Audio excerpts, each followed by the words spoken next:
Alors, je vais vous parler aujourd'hui de deux châteaux qui sont gérés par le Centre des Monuments Nationaux, qui sont un peu particuliers par rapport aux autres châteaux dont on va vous parler aujourd'hui, parce qu'à l'époque de la Seconde Guerre mondiale, il s'agit de deux palais nationaux qui sont susceptibles d'être donc la résidence du président de la République française.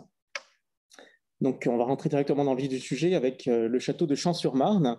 C'est un château qui est situé donc en Seine-et-Marne, dans l'Est parisien, qui a été construit au début du XVIIIe siècle pour un financier qui s'appelle Paul Poisson de Bourg-Vallée et qui va être l'archétype de la maison de plaisance du XVIIIe siècle.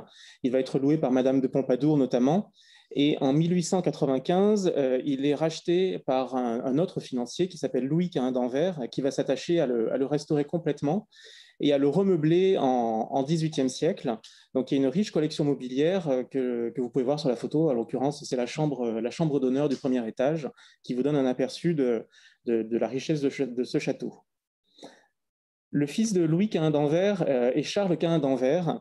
Et si je commence par là, c'est qu'en 1934, sans prévenir sa famille, il va décider de faire don de son château et de son domaine à l'État français.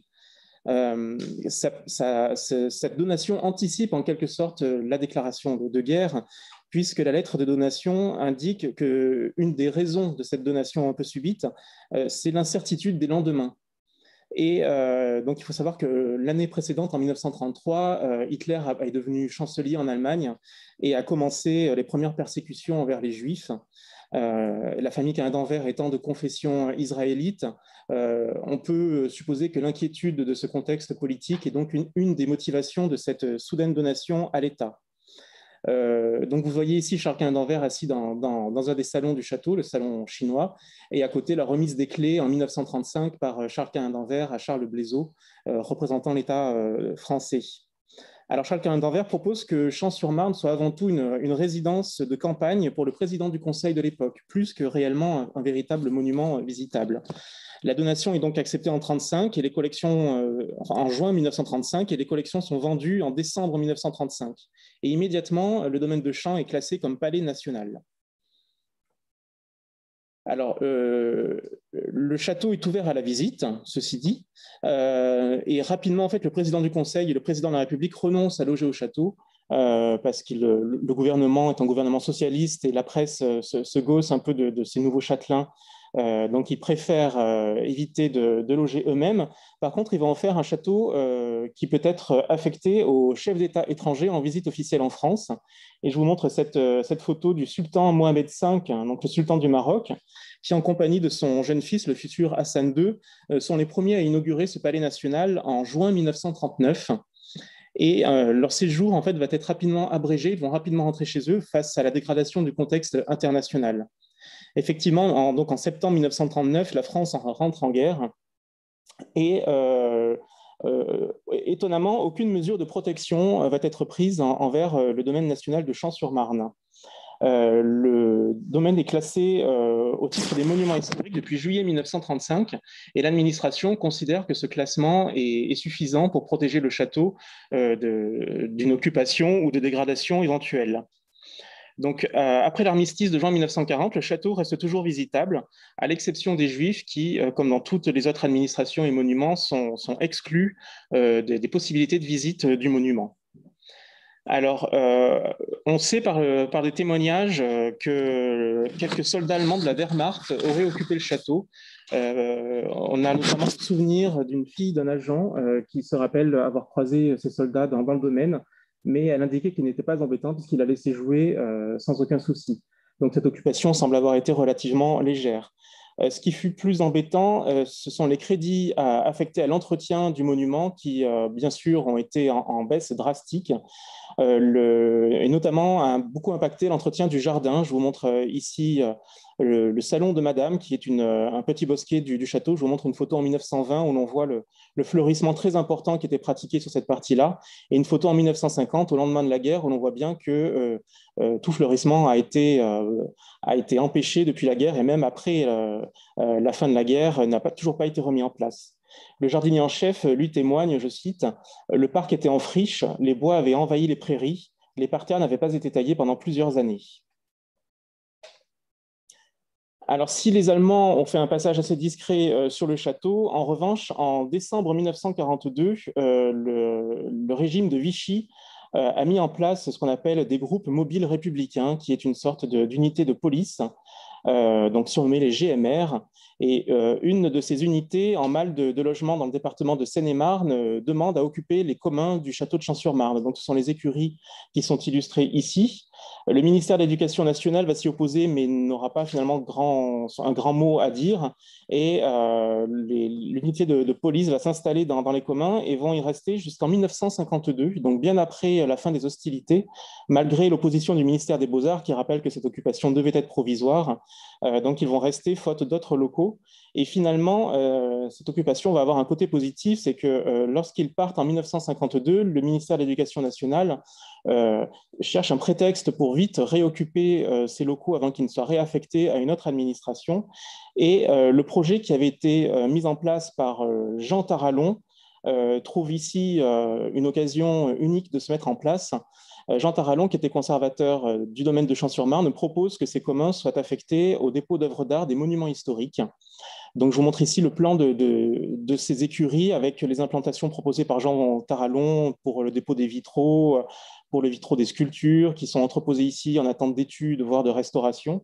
Et finalement, grâce à cette initiative, grâce à cette occupation des GMR, finalement, ces communs de Champs-sur-Marne vont devenir l'ancêtre du laboratoire de recherche des monuments historiques qui occupe toujours encore aujourd'hui ces locaux. Donc, c'est une conséquence directe de l'occupation du château pendant la Seconde Guerre mondiale.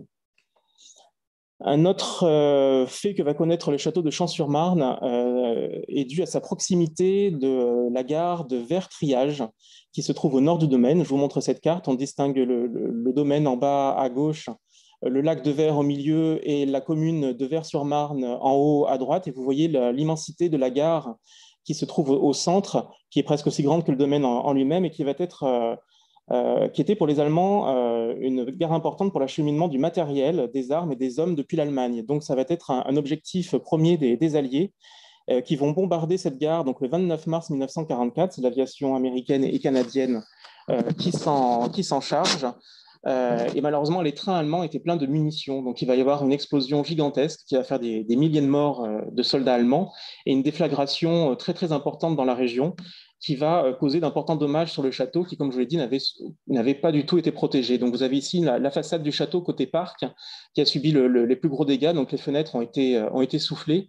On n'a pas d'informations sur les dégâts qui ont pu être causés à l'intérieur, sur les collections notamment, mais on suppose qu'il a pu y en avoir quelques-uns, parce que je vous montre ici quelques photos des intérieurs où on voit les fenêtres et les volets arrachés, les éclats de verre qui parsèment toutes les pièces des différents étages. Le parc n'a pas été épargné non plus, les bombardements n'ont pas été très précis, certaines bombes sont tombées dans le parc et on a encore aujourd'hui des cratères dans certaines parties du jardin à l'anglaise. Vous avez l'orangerie qui a connu les mêmes dégâts que le château avec ses fenêtres brisées et les sculptures du parc qui avaient été installées vers 1910 avec notamment cette copie des chevaux d'Apollon dont l'original est à Versailles, qui a été gravement endommagée par ces bombardements et qui ont dû être restaurées plus tard. Mais ces restaurations ont été assez longues, faute de moyens après la guerre. Les fenêtres, par exemple, ont été réparées en urgence, mais pas complètement restaurées.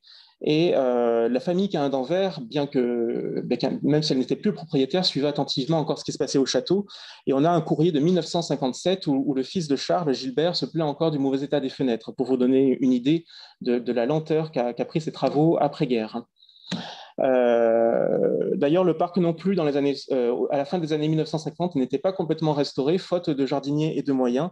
Et c'est finalement l'usage que le général de Gaulle va faire du château dans les années 1960, quand il va de nouveau l'affecter à la résidence des chefs d'État étrangers, que les moyens vont être débloqués par l'État, par la présidence de la République et par le ministère des Affaires étrangères pour restaurer massivement le château et son parc. Donc il a fallu attendre quasiment 20 ans après les combats pour que le château retrouve un peu de son éclat. Je vous propose de passer au domaine de Rambouillet, qui cette fois-ci se trouve donc dans les Yvelines, donc dans l'ouest parisien, à l'extrême opposé. Je vous montre ici une photo du château qui a été construit au XIVe siècle. a grandi au XVIIe, notamment il a appartenu à la marquise de Pompadour, de Rambouillet, pardon, célèbre précieuse. Puis il passe après à la famille des Bourbons-Penthièvre, avant d'être acheté par Louis XVI, qui le fait rentrer donc dans le giron de l'État. Et c'est Félix Faure en 1896 qui en fait également une résidence présidentielle. Donc le château est entouré d'un immense parc avec de nombreuses fabriques. Je vous montre en bas à droite une vue de la laiterie de Marie-Antoinette et au-dessus une vue des salons de réception du château décorés d'assez remarquables boiseries au début du XVIIIe siècle. Alors le domaine de Rambouillet, pardon. Oui. Alors, l'administration française, comme pour Champs-sur-Marne, considère que le domaine de Rambouillet ne craint pas grand-chose puisqu'il est en partie classé au titre des monuments historiques. C'est le cas notamment des boiseries dont je vous ai parlé, de certaines pièces du château, de la laiterie et des fabriques du jardin. Donc, il considère qu'il n'y a pas vraiment de grands risques à ce niveau-là. Et de plus, il est la résidence du président de la République, qui est assez souvent utilisée. Donc, juste avant le conflit, le président est Albert Lebrun, qui organise de nombreuses chasses présidentielles. Vous en avez une illustrée en 1936 sur la photo. Vous en avez une autre avec le maréchal Pétain en 1932 qui chasse à Rambouillet. Et il y a aussi de nombreuses réceptions organisées. Donc, je vous montre ici le Conseil des ministres qui s'est tenu en 1934, par exemple. Et en 1938, juste avant le conflit, des chefs d'État encore sont reçus. Donc notamment le roi de Roumanie ou le roi de Bulgarie. Donc l'administration ne s'inquiète pas trop du sort de Rambouillet. Et lorsque le château est finalement occupé, on va en revenir là-dessus, mais l'administration va faire valoir ce classement en 1942 auprès de l'occupant. Il va s'adresser à la Commission allemande de protection des œuvres d'art, mais celle-ci va lui répondre que le château étant partiellement classé, je cite, le château peut continuer à loger le président de la République, bon, il se trouve qu'il n'y en a plus en 1942, mais que tous les locaux ne présentent pas de valeur artistique et peuvent donc continuer à loger les généraux supérieurs et leurs états-majors. Donc on voit que l'argument avancé par l'administration finalement se retourne contre elle, si bien qu'elle va prendre la mesure de son erreur et elle va classer massivement dans les années qui suivent ce qui ne l'était pas, pour tenter de le protéger. Donc, c'est le cas en 1942 de la perspective du tapis vert devant le château, de l'enclos de la laiterie, du jardin anglais et du parc du château. Et ce classement va encore être renforcé en 1944 avec le classement de la tour François Ier, de l'oratoire et de la salle de bain de Napoléon Ier, d'un pavillon de l'enclos de la laiterie et du pigeonnier de la ferme de la bergerie nationale. Donc, on voit que l'administration tente par des moyens légaux de protéger ce domaine. Le souci, c'est qu'elle n'a mis en place aucune défense passive comme à Champs-sur-Marne. On sait qu'un abri est quand même construit par le personnel dans la cour de l'agence d'architecture, qu'on a acheté des seaux et des pioches en cas d'incendie en 1939, mais ce sont quand même des mesures assez minimes. Il faut attendre 1944 avec les menaces de bombardement alliés pour que le service d'incendie soit vraiment remis en état, qu'on achète des extincteurs, des sacs de sable et des masques à gaz, et qu'on construise dans les caves de la Bergerie nationale un abri pour les élèves et leurs professeurs. En l'occurrence, les meubles du château et les statues du parc sont laissés en l'état, sans aucune protection. On voit ici les soldats allemands qui posent devant un groupe en marbre à l'entrée des canaux. Aucune mesure n'a été prise. Alors, à l'exception du seul trésor patrimonial de Rambouillet, qui va peut-être vous étonner, voilà, il s'agit de celui-ci. Il s'agit du troupeau de moutons mérinos, qui est donc le trésor patrimonial zoologique du domaine. C'est un troupeau qui avait été apporté d'Espagne sous Louis XVI pour que, par croisement avec les moutons français, la qualité de la laine française devienne excellente. Et ce troupeau n'a jamais été croisé, donc le cheptel est pur depuis le XVIIIe siècle. Et dès juin 1940, les moutons mérinos sont expédiés d'abord vers la Charente, puis devant l'avancée des troupes allemandes, finalement vers Montpellier sur la côte méditerranéenne. Donc voilà, c'est une vieille tradition à Rambouillet. Déjà, lorsque les Allemands ont envahi la France en 1814 et 1815, le troupeau avait été caché. Et quand les Prussiens sont arrivés à Rambouillet en 1870, le troupeau avait également été déménagé. Donc c'est une sage précaution parce qu'on sait par exemple que les cygnes qui étaient sur les canaux de Rambouillet ont tous été tués par les Allemands entre 1940 et 1945. Peut-être. Alors, le contexte à Rambouillet, juste avant la guerre, est assez surprenant. On est dans un château qui est un peu hors du temps. Alors que la guerre se prépare sur le front, il y a un autre conflit qui se prépare au domaine de Rambouillet, à savoir l'architecte en chef a entrepris des travaux de restauration et a déménagé les meubles sans prévenir le mobilier national. Donc il y a une véritable crise qu'on peut découvrir dans les archives. Le mobilier national n'est pas content du tout. Il y a voilà, un vrai conflit qui éclate. Et là où le château est également hors du temps, c'est que le mobilier national prévoit le séjour estival du président de la République pour un début qui commence le 1er septembre 1939, alors qu'on sait que la guerre va éclater le 3 septembre et que le contexte est vraiment différent entre ce qui se passe sur le domaine et ce qui se passe à l'international.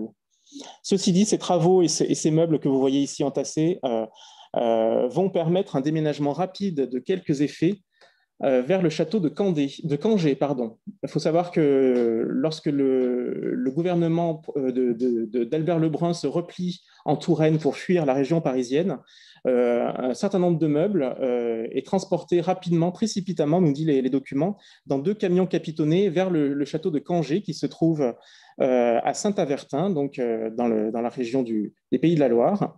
Et là, il y a déjà un ameublement qui existe, qui appartient au propriétaire privé du château, qui est monsieur de Pourtalès, mais on le complète par des meubles de Rambouillet. Donc, je vous montre ici une tapisserie qui était à Rambouillet, qui est déménagée précipitamment, en même temps, par exemple, que des fauteuils de bureau, des bureaux pour travailler, mais aussi des lits en acajou ou en cuivre pour loger le président et sa suite, et notamment ce très beau tapis qui provient du bureau du président à Rambouillet et qui est déménagé, donc lui aussi en catastrophe, à Cangé.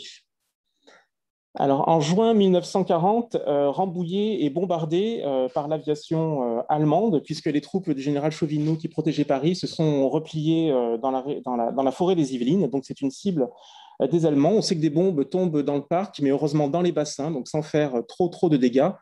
Et les Allemands vont prendre possession de Rambouillet le 15 juin 1940, et il va y avoir quatre vagues successives d'occupation du château par les Allemands. Donc la première, c'est en juin 1940, c'est la Wehrmacht qui s'installe dans les lieux.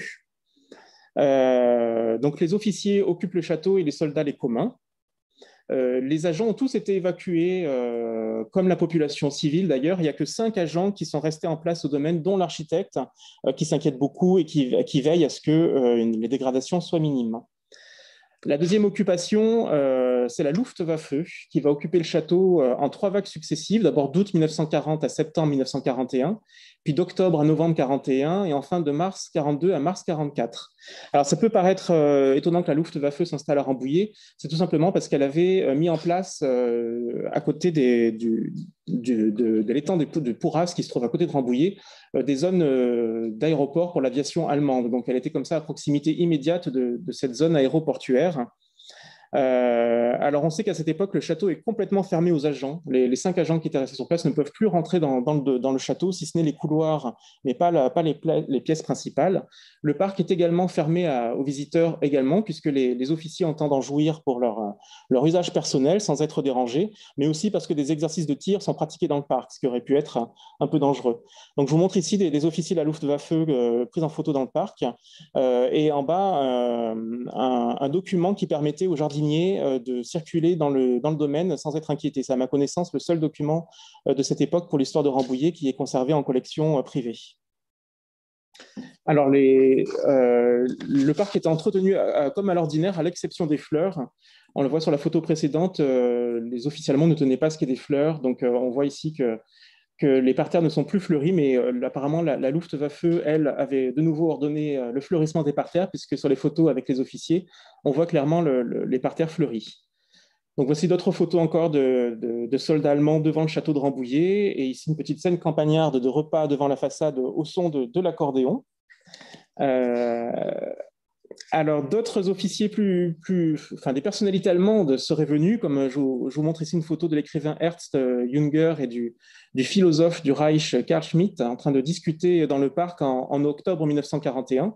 Donc, la photo les montre clairement devant le château. Ceci dit, ça se demandait s'il ne s'agirait pas d'un photomontage parce que si on situe la scène, ils sont en plein milieu de l'eau dans les canaux. Donc, à moins qu'ils soient dans une barque, la photo est assez surprenante. Alors, on sait que les officiers occupent l'aile ouest du château, et ils travaillent dans les salons de réception et ils occupent également les appartements des ministres et l'appartement du président de la République. Les soldats, eux, sont répartis, comme je vous le disais, dans les communs où il y a également la cantine des soldats. Alors, la dernière occupation de mars 42 à mars 44 semble avoir été plus légère, puisque les autorités allemandes n'auraient utilisé que le parc et pas occupé le château.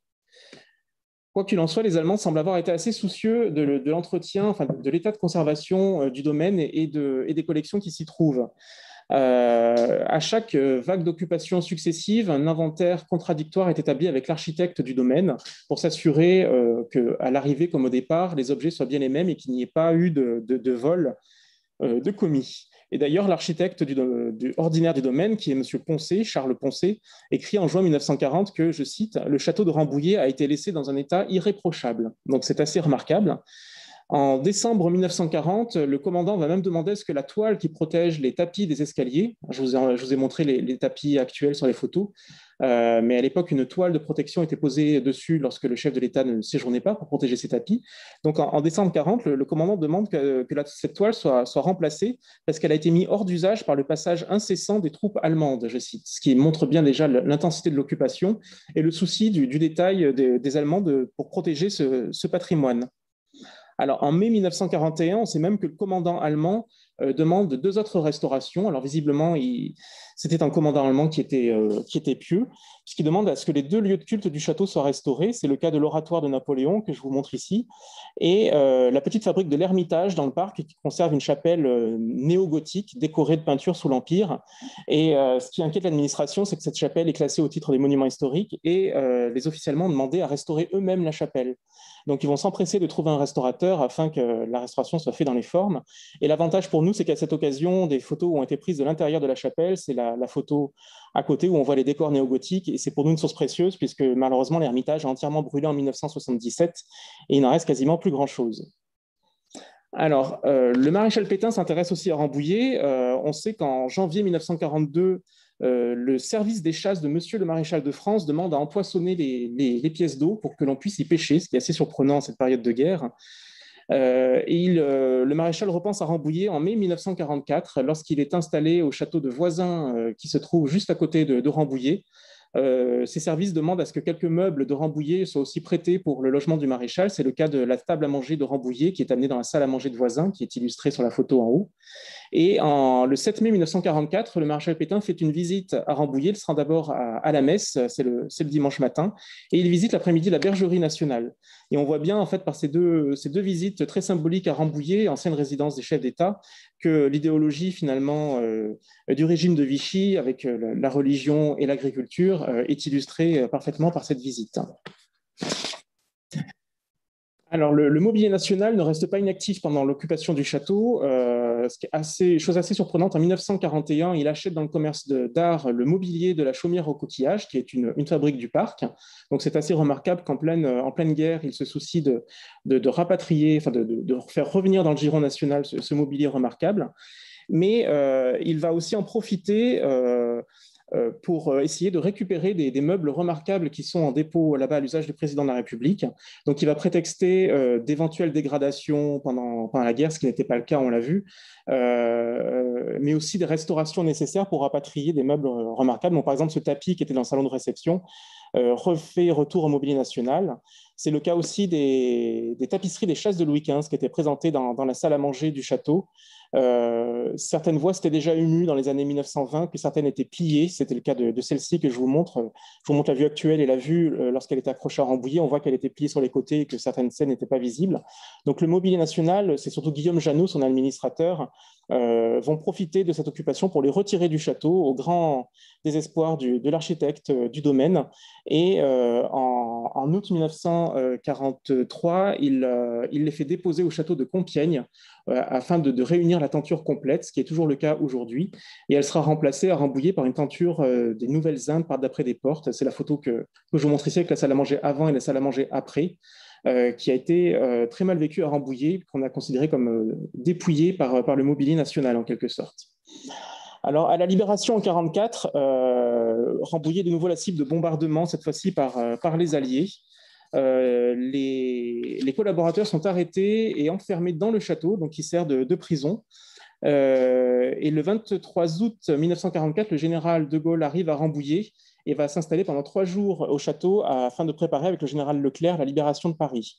Donc, je vous montre ici l'arrivée du général de Gaulle devant la mairie et à droite la plaque qui est apposée sur le château pour célébrer cet événement. Et alors, c'est un symbole fort que cette arrivée du général de Gaulle à Rambouillet, parce que jusqu'à présent, le château avait été le point de départ de chefs d'État français qui partaient en exil, comme Napoléon Ier ou Charles X. Et là, cette fois-ci, c'est un chef d'État qui arrive à Rambouillet pour reconquérir le pays. Donc, ça a énormément marqué la population locale.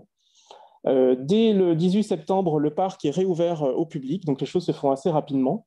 Mais à l'automne 1944, c'est cette fois-ci les Américains qui vont occuper le domaine et qui vont, contrairement aux Allemands, causer de nombreux dégâts. Notamment, ils vont abîmer certains meubles du château et ils vont aussi défoncer le parc. Si bien que cette fois-ci, l'administration et l'éducation nationale s'adressent au service de protection des œuvres d'art des armées alliées pour demander à ce que le château soit ménagé. Et je vous cite la pancarte qui a été affichée sur la grille du domaine, qui est assez savoureuse, qui était à destination des soldats américains. Donc, cette maison est la maison traditionnelle du président de la France. Napoléon l'a occupée. C'est une relique nationale. L'ameublement et les objets d'art restant au château sont la propriété du public français. Le château et son mobilier doivent être protégés. Chaque officier est tenu de faire attention aux incendies, maintenir les lieux propres et protéger les alentours comme si vous en étiez les propriétaires. Alors, en conclusion, à l'issue de la guerre, les meubles de Cangé, qui étaient partis à Cangé, par exemple, ne sont revenus qu'en avril 1945, mais le général de Gaulle ne semble pas avoir apprécié forcément le château de Rambouillet, puisqu'il ne reviendra pas. Même une partie du mobilier de Rambouillet est même réexpédiée en 1946 au pavillon de la Lanterne, où séjourne plus volontiers le chef de l'État. Je vous ai dit que les tapis, tapisseries et meubles avaient été enlevés pour raison de restauration par le Mobilier national et jamais remis en place. Donc, c'est une occasion pour le château de connaître un nouvel ameublement. Je vous montre ici les photos d'un salon avant et après la guerre. Avant, c'est la photo en couleur où l'ameublement daté de Félix Faure était finalement dans un esprit assez Second Empire, alors qu'après, on fait des aménagements avec un mobilier plus Louis XVI et plus d'usage. De même, les appartements de suite du château qui avaient été occupés par les Allemands, puis par les prisonniers collaborateurs, puis par les Américains, sont complètement modernisés et remeublés avec un mobilier d'après-guerre qui dénote franchement avec le château ancestral de Rambouillet.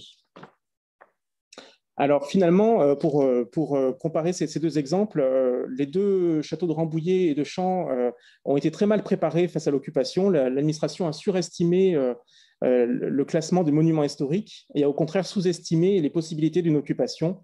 Heureusement, ils ont subi peu de dégâts et grâce à leur statut de palais national, ils ont pu rapidement obtenir d'importants crédits de restauration. C'est certainement différent pour d'autres châteaux-musées. On sait que pour Rambouillet, le devis de l'architecte en chef pour la remise en état du parc et du château se montait à 2 millions de francs, une somme assez conséquente qu'on peut traduire aujourd'hui par 40 millions d'euros. Et les crédits ont été accordés et les travaux rapidement menés grâce à ce statut de résidence présidentielle. Voilà, je vous remercie.